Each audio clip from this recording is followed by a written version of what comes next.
YouTube, what it do? It's your boy Titan Weiss. Today we're going to be talking about Arthur Smith, this direction of this Titans football team, and what the partner Mario has to think about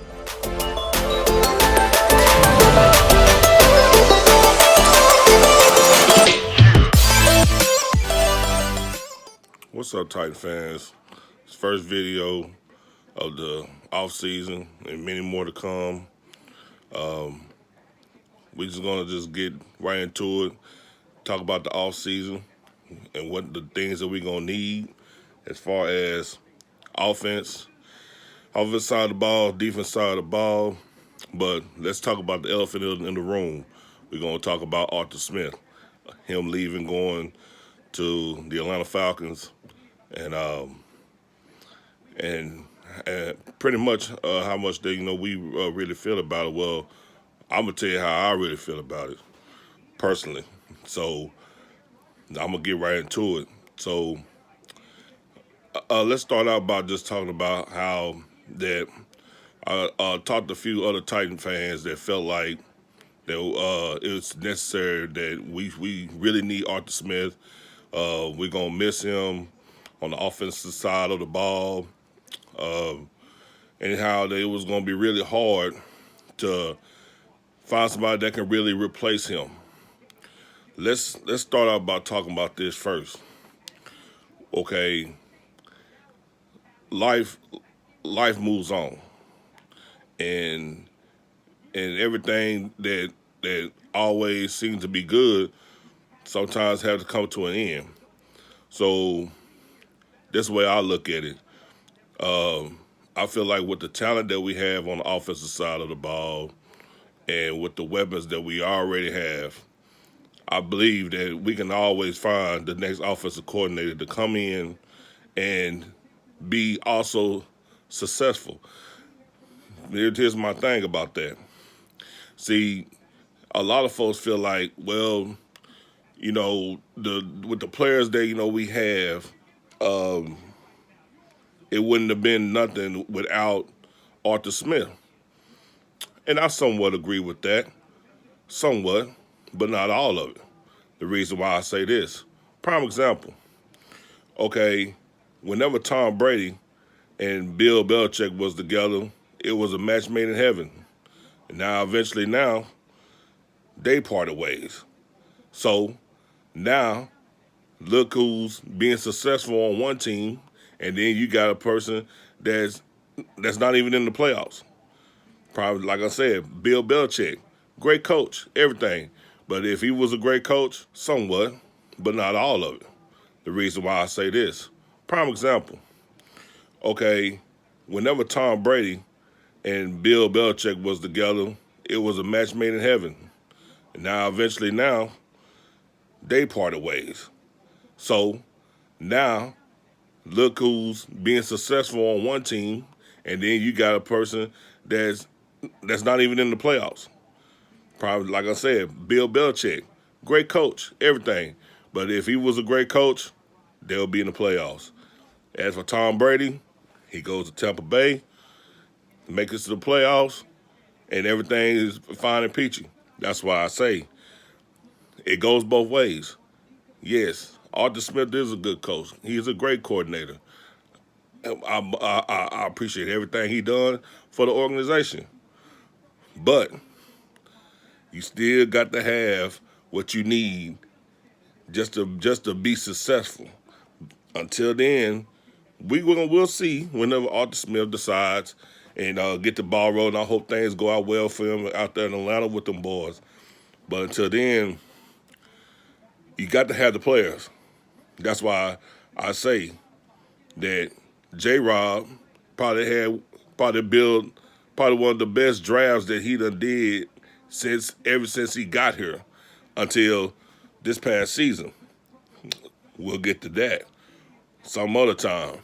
But I know that this past season he already had the groceries already in the cupboard. What I mean by that is that when you cook, and some of y'all cook, and you know that you need certain type of ingredients to cook certain type of foods, you're not gonna just get some off cheap brand type of food. You're gonna get the real deal. You're gonna get the name brand stuff when you go to the grocery store. So then the food will taste good and taste right. That's what I'm saying. J-Rob had already had the name brand in the cupboard. Now, Arthur Smith, he's going to have to find somebody else to come in and help him and put name brand products into his cupboard, so that way he could be successful. Because let's not forget, he's going to Atlanta that's going to have an old Matt Ryan already in the cupboard.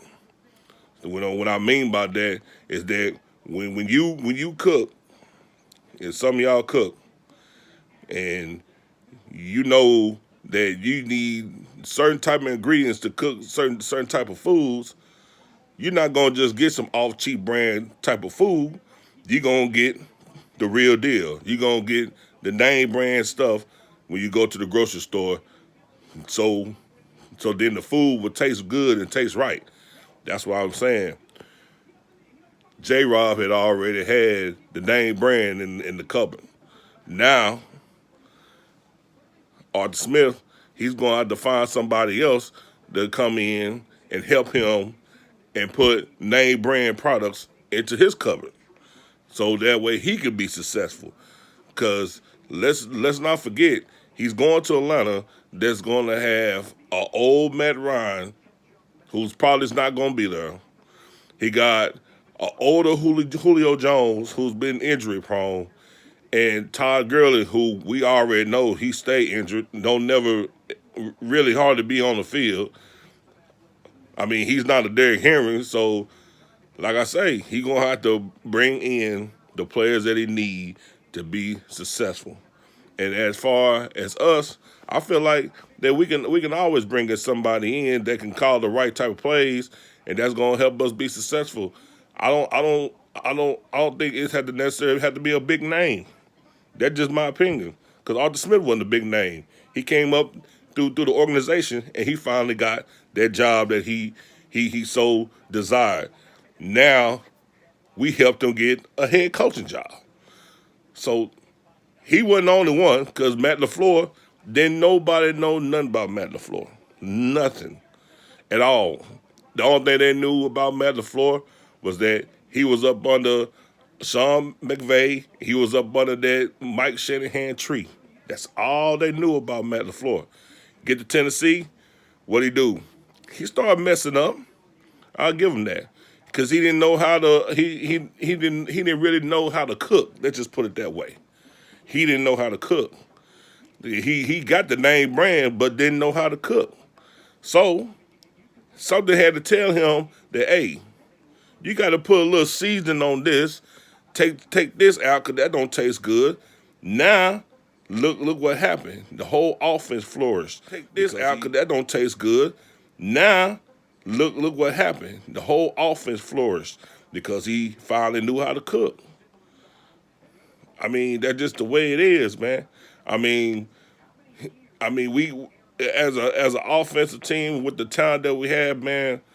I just don't understand how people just try to make it seem like that we just gonna just break down, and we're not gonna have a good team, or the offense is not gonna be the same. Yes, I truly believe it's gonna be the same. It's not gonna be any different.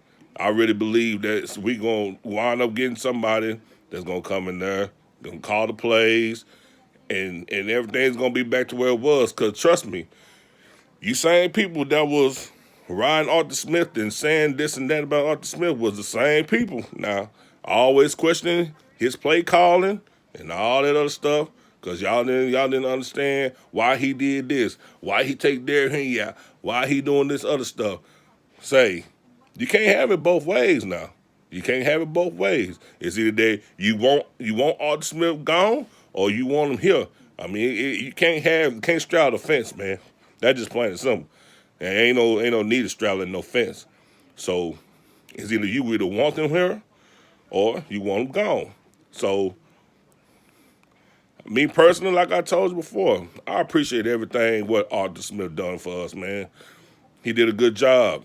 He did a great job. Had us in the top 5 in offense and almost in every category. But I was one of the ones that's questioning all the play calling that he was doing some of the times, wondering why he was doing stuff that wasn't even called for. So trust me, I was one of the ones, and I'm a realist. I'm not naive to the fact I watch football with my eyes. So if you like analytics and stuff like that, man, I'm telling you right now, man, I'm not the guy that you might want to talk to because I watch football with my 2 eyes that the good Lord then gave me. So hopefully, like I said, my good Titan family, this is the first of many videos. Hopefully, like I said, me and my boy Weez will, my boy Titan Weez, my little brother, we're going and get this thing rolling, man. And this gonna be the first of many. So hope to see y'all soon, man. Always tighten up. So we have a lot of questions about Arthur Smith's play calling, especially these past few weeks leading up into the playoffs and the postseason. Last year, we relied heavily on Dion Lewis, who was getting the majority of the snaps, you know? This is before, of course, before Eddie George had that talk with Derrick Henry, you know, in the leading up to the midseason, you know, before Derrick really went off. But this offense was heavily relied on the pass game. You want to go back to Dion Lewis, we had a lot of screens with him, and amazingly, we were successful. So I'm not sure with Matt LaFleur being here, we had his best, or he had his best intentions here with this Tennessee Titans offense and this organization and this franchise in general. I believe he was just here just to get his feet wet, get his feet through the door, and try to get that coaching position. Because remember, he tried to interview, he did interview for the Tennessee Titans position. I believe he also interviewed for other positions as well. I really didn't follow up on Matt LaFleur. I still don't like Matt LaFleur. I think he just got lucky, really. And he just was enough to get a mediocre season here and be able to get his foot in the door with Aaron Rodgers in Green Bay. And the thing about that is everyone's so high on Matt LaFleur and being so great and everything. But if you want to go back to his first year, he clashed a lot with Aaron Rodgers at the beginning of the season until Aaron Rodgers made a point to him and said, okay, where's your coaching tree from and where are you from? Because this Kyle Shanahan tree isn't really working the way it needs to work. And we know that through the Super Bowl with the Atlanta Falcons and the Patriots, where they came back 28-0. Ooh, we had to bring that up, huh? Atlanta, yeah, let's go there. Atlanta, we going there. So, and there's another game I want to touch on with Atlanta, which we had Mariota as well. At that time, we had a better defense, of course. But back to the subject at hand. So, Kyle Shanahan. Then you had Sean McVay, who is now down with the Rams. Sean McVay leading his team to the Super Bowl and losing, right? Offensive scheme. Kyle Shanahan came from that coaching tree. Sean McVay was the coach at the time, and Kyle Shanahan was part of the Rams' offensive organization. So was Matt LaFleur. Matt LaFleur was just kind of the guy in the shadows, you could say, almost like an Arthur Smith was here with Tennessee for the past 8 to 10 years, you know? And we all know Kyle got that interview down with the 49ers. And look where he's at right now, right? Same offensive scheme, but a little different. He had to add a little twist on it, you know? And now you look at Matt LaFleur when he came to Tennessee, because he tried to interview for that head coaching position, but he ultimately failed. He didn't get it.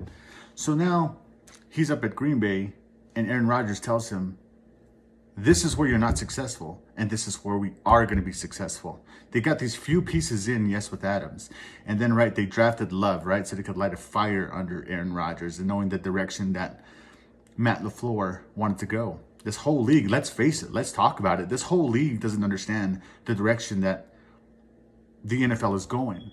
It's going for younger talent. It's going for a play action kind of series, because let's be honest here, the run game is obsolete. Hardly anybody will rely on it. Everybody's going to the pass game, and it's going to be interesting to see, with all these vets leaving, how the NFL is going to turn out. We have Mahomes, we have Russell, who are good on their feet. We have Lamar Jackson, great on his feet. We have a little bit of Tannehill, yes. Who else do we have? It's great on their feet. Mariota, we have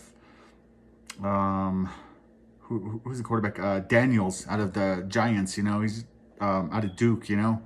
I just think with the way things are developing around the league, it's going to go in that direction. So with Arthur Smith going to the Falcons, that's like a whole nother topic in itself. But just take a little quick little peek on this real quick while we're 4 minutes in. Atlanta's getting a guy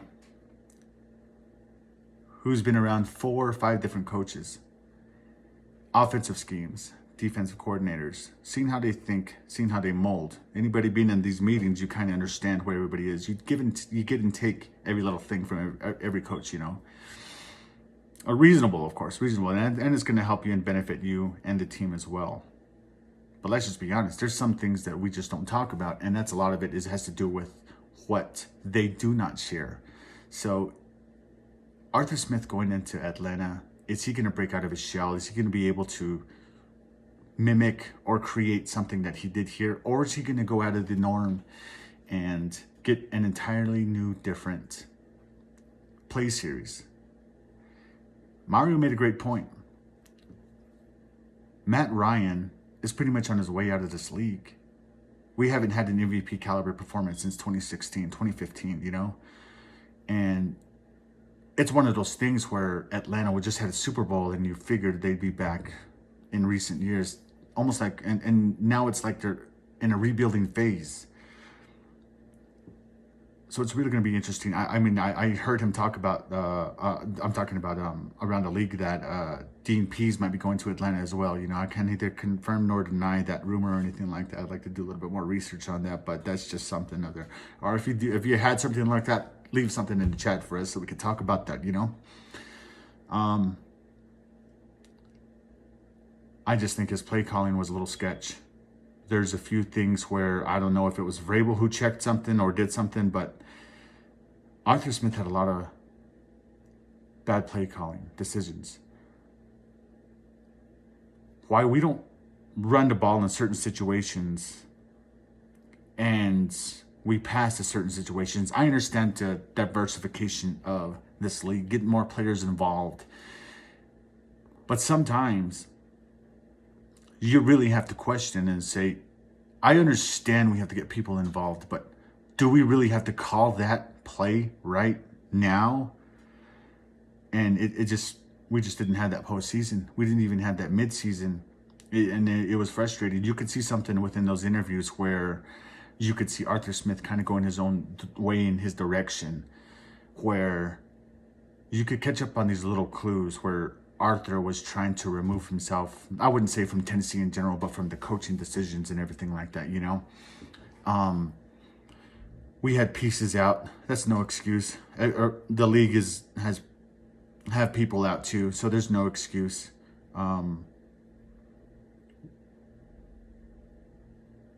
With Atlanta, and they also have Todd Gurley back there, I just don't think they're going to keep Todd Gurley. I think this Atlanta team is on a rebuilding kind of phase, And going back to the Mariota game last year, I don't even know how he won that game, honestly. If you remember that game, it was a high-scoring game for Tennessee, yes, of course, but it just really looked like we were having a great day. And let's keep it real here. Let's keep it real, Titans fans.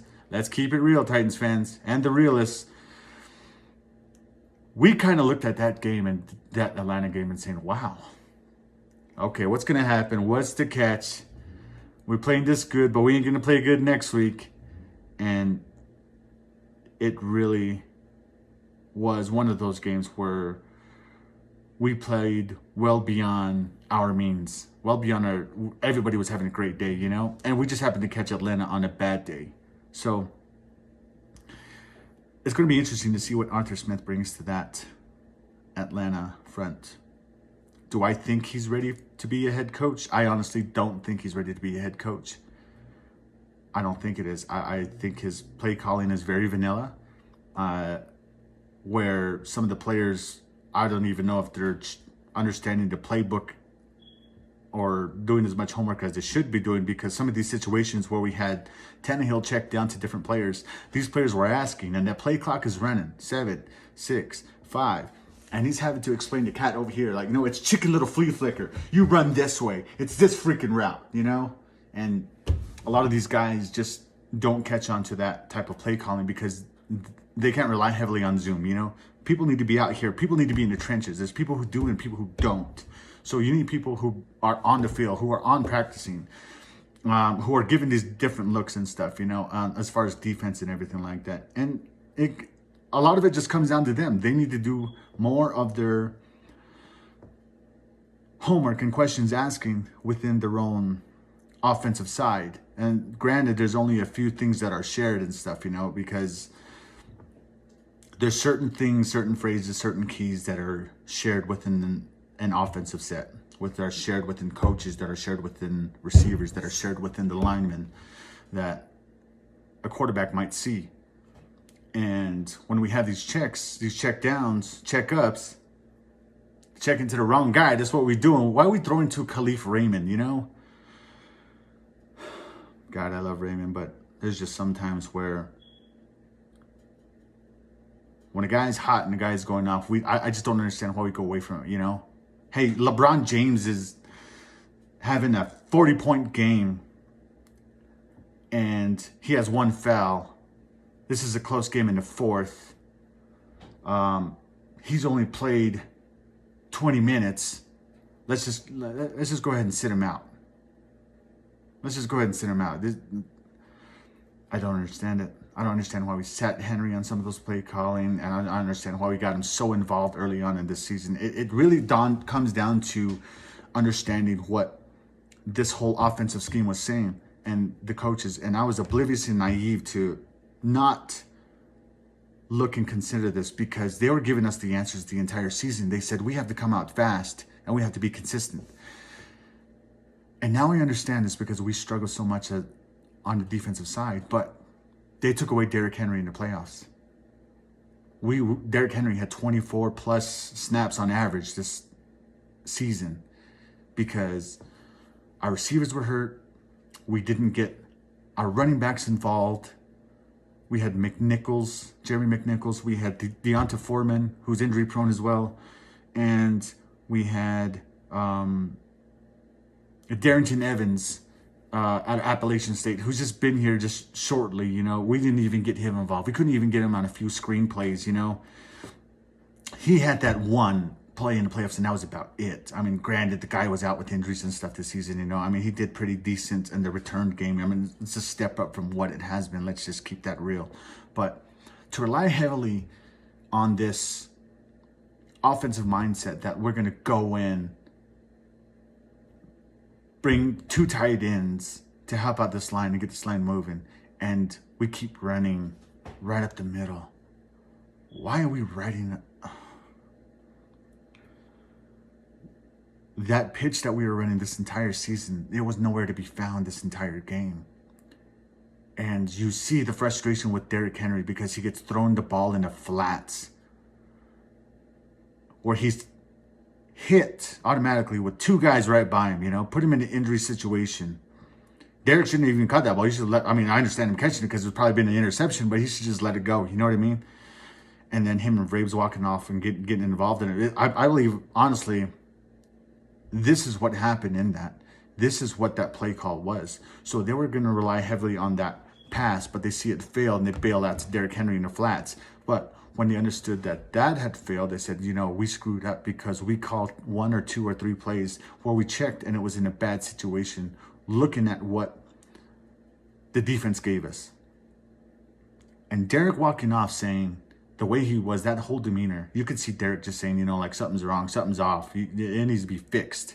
Something needs to be fixed. Like, I don't know what you guys are calling, but it needs to be fixed, you know? And I believe Vrabes had a part of it. I believe Braves lost that locker room by halftime, where we expected everything to be kosher, and it wasn't. We expected everything to come out of this half and everything to be changed. We changed up a few things, receivers, linemen, everybody communicate these different looks. But when push come to shove, our play calling wasn't there. It was either not cute enough, like it was earlier in the season. Sometimes earlier in the season, you were giving the ball to Batson saying, what the hell are we doing? Who the hell is Batson? Why do we still have him? It's just so frustrating because we have very limited time. Around the league, we have this very limited amount of time of these very awesome players that we have in this franchise, and it's been a minute that we've had a star here on this team. But we cannot rely heavily on Derrick Henry throughout the remainder of these 2 years. And I'm going to say it like it is right now. And a lot of people are not going to like this, but if we can't do anything within 2 years with Derrick Henry needs to find another team. Someone needs to pay that man, because he's going to be wasted away here and used and not used. He needs that healthy line. We need to stop going cheap. We need to pay some people. We need a health. Yeah, that's just a whole nother discussion in itself. But Atlanta, hey, good luck with Arthur Smith, I mean, out of a 10, I'll rate Arthur Smith a 7.2. A 7.2. I'm not going to give him all that credit. I'm giving 7.2. A head coaching position, 0 out of 10, I give him a 2. And that's just keeping it real. So without further ado, I'm sorry for rambling on about this video is longer than it needed to be, but it's just our quick little takes as far as this Tennessee Titans Arthur Smith reference. And we could talk about this if we need to longer, which we probably will in this offseason. But hey, thank you for checking out the channel. Thank you for staying tuned. And as always, tighten up.